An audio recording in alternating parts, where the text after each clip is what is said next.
finally have some really good lighting today. I'm really liking this. Cloudy days. Great for recording. Gotta keep that in mind.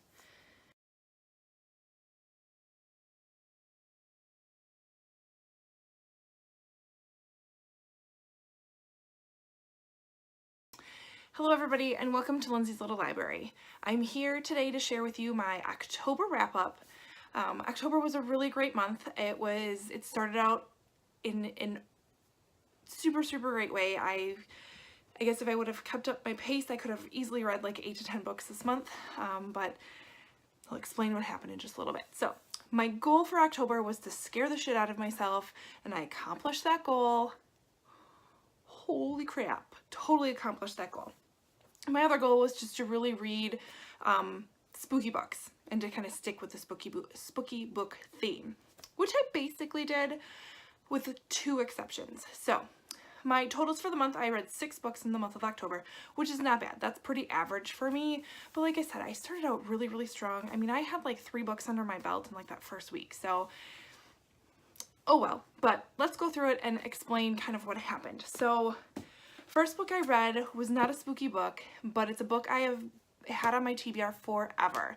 And it's called You Are a Badass, How to Stop Doubting Your Greatness and Start Living an Awesome Life by Jen Sincero? Something, yeah. Awesome book.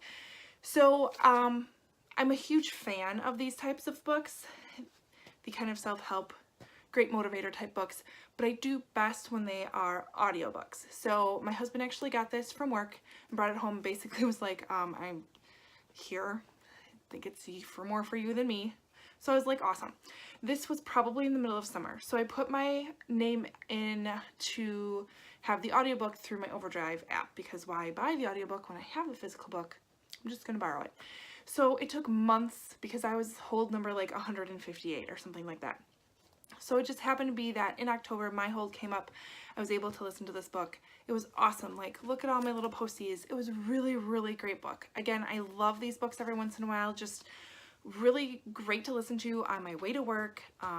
Great reminders as far as kind of little tidbits of how to, I guess, you know, really better yourself. So there was some really great ideas and stuff that I'm going to incorporate not only in my personal life, in my professional life, but with my YouTube channel.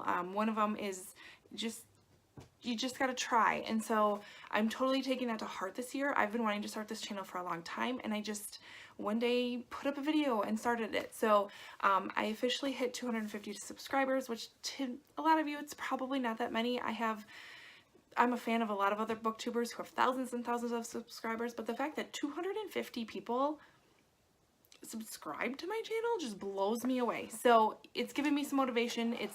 This book has given me some motivation to kind of throw some of my ideas out there and see what happens and just try and give it a whirl. So I highly recommend this if you are looking for a really great book or a really great pick-me-up, a really great reminder of how awesome everybody is. Definitely pick up this book. I highly recommend the audio version. She narrates it herself, so there's a lot of really great energy and great lessons that come from this. I love it that she closes out every single chapter with love yourself and some little quote. Like this one is love yourself and you will be invincible. At the end of every chapter talks about how you love yourself, which that has to come first before you will ever be happy. So highly recommend, totally listen to this book. It's great. So that was a non-spooky read, but hey, you gotta go with the flow, right? The other book I read was All the Little Children, which I would love to show you what it looks like and show you what the author's name is, but I basically live with the shittiest roommates ever. Now let me explain. I have children. I have 3 of them. They are lovely. They are amazing. I love them more than life itself. Seriously couldn't be prouder of them, but they are the shittiest roommates ever because this is what happened to my Kindle. Yeah. It was one of those nights that sometimes you just need a tablet in front of a kid to be able to accomplish anything, because you just do. And if you're going to tell me that you don't, I'm going to call some bullshit on you, because sometimes you just need that. So my son had this because for whatever, he wanted this, and I have the Netflix app on here, so he's watching Rescue Bots. And of course decides he needs to walk with it and trips over his water bottle and lands on it, and I'm guessing some sort of elbow or something to the corner, and it is now dead. Totally bummed. Totally bummed. Shittiest roommates ever. So that happened. Which means I don't have my Kindle app working on here. I can't stand reading it on my phone, so it might be a little bit of a break in the ebook world for me for a little bit. It is what it is. We'll see. We'll see if there's any good Cyber Monday sales, if I can get myself a new one. It's just an Amazon Fire. It should be able to replace that, but that's not the point. Anyways, All the Good Children, I believe is what it's called. It was a book I got early because I'm an Amazon Prime member and downloaded it. It is about a family who goes camping. So there's, and again, I can't look, I guess I could go to Goodreads and look it up, but bear with me. Family goes camping. There's the mom, there's her sister, and there's 4 kids that they take with them. And they're gone for a weekend because the husband, they're getting a divorce and he's moving out. So while they're gone camping in the woods, and I believe this is in like the Pacific Northwest area, this plague comes. No, it's not in the Pacific Northwest. This is set in England. What am I thinking? This flu hits, and it is a terrorist, homegrown terrorist type thing, and they let this virus go, and it's just contained to that country.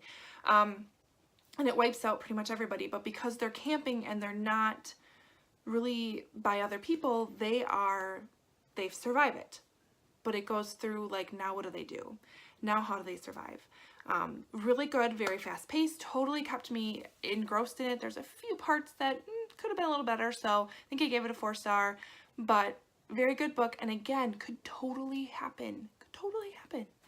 So it made me think that, I don't know, living out on my own wasn't such a bad idea, but I also have the shittiest roommates ever, so that probably wouldn't be a wise decision. But anyways, good book, recommend it, it's awesome.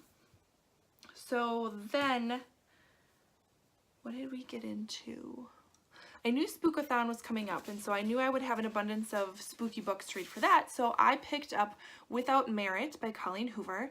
I am a huge Colleen Hoover addict. Love her. Loved her forever. And it was her newest book. It was released in October, so I snatched it up like immediately and read it immediately. It's also our book club's pick for this month, so that just worked out really well. And it's still good, but it's not my normal Colleen Hoover I'm used to. I'm used to Colleen Hoover tearing out my heart, smashing it all up, and I'm just a pile of pulp at the end because it's so emotional. This was good. It is about a girl named Merritt and her crazy family. Seriously crazy family, and kind of what goes on with them, and I won't spoil too much, but it is good. But if this is your first Colleen Hoover book, promise me you will give another one a try, because it's not her normal. And if you're giving another one a try and you want a recommendation, go with like Ugly Love or Maybe Someday, or Slammed is good. Those are also great Colleen Hoover books. So don't give up if you read Without Merit and you're like, what are people thinking? The other thing I want to mention with Colleen Hoover, and I would really appreciate it, and I guess this is kind of a beef I have with a lot of other reviewers, is that I take a book for what a book is, and I take a character for what a character is, and if that character is not making the wisest decisions, or not saying the smartest things, that's the character, okay? So I'm not going to never read a certain author's book again because the character they developed made a maybe not wise decision because it was part of the story. Like, that's the whole part of the story. So a lot of people have some beefs with Colleen Hoover and some of the relationships that her characters end up in, and it's like,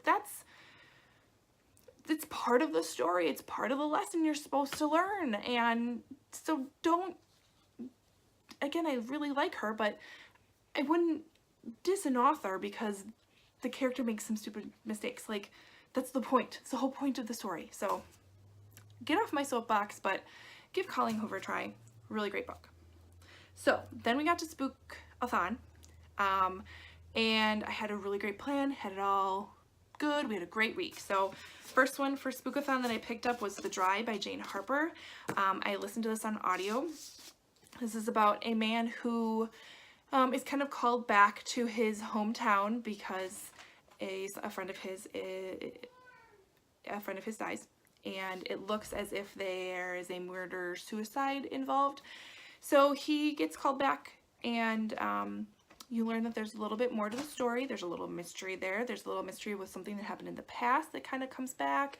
Really great twists, really great ending. Really like this book. So totally pick this up if you're looking for a good mystery. Then I picked up Final Girls by Riley Sager. Awesome book. They call it the greatest thriller. I didn't quite get thrillerish from it, but it's very good. So it's about 3 girls who have each survived their own massacre, I guess you could say. Really, really tragic things have happened to their friends, and they're the only survivors, so they are the final girls. And then it appears that there's somebody going after the final girls now. So good book. Totally had me convinced that it was going to end in one way, and it didn't. It was good. It was very good. Very good. The last book I picked up during Spookathon, and honestly in the month of October, and the reason I have a horrible book hangover right now, is Fierce Kingdom by Jen Phillips. This is a story about a woman who takes her son to the zoo. Her son is about the same age as my son, so now you can see why I might have had a hard time with this book. So they go to the zoo, and they're just about to leave, and some gunmen come in and take over the zoo, and now she needs to hide. Wow.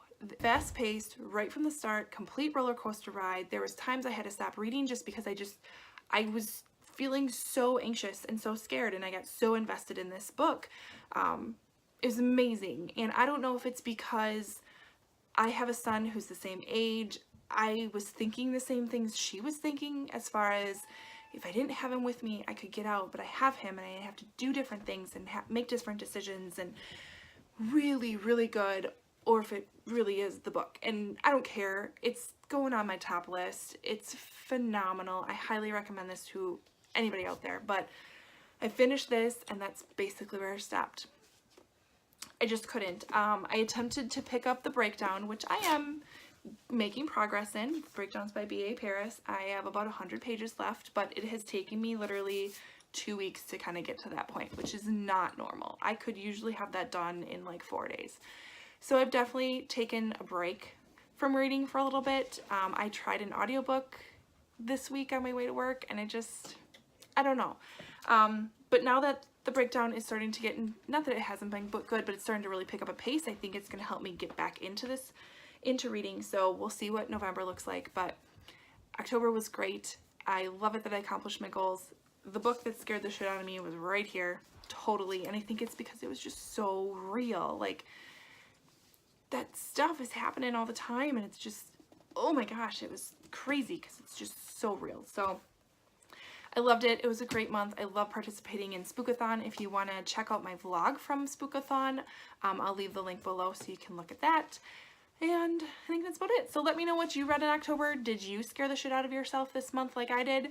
If you did, comment below. Otherwise, like or subscribe, and I will see you next time. Bye.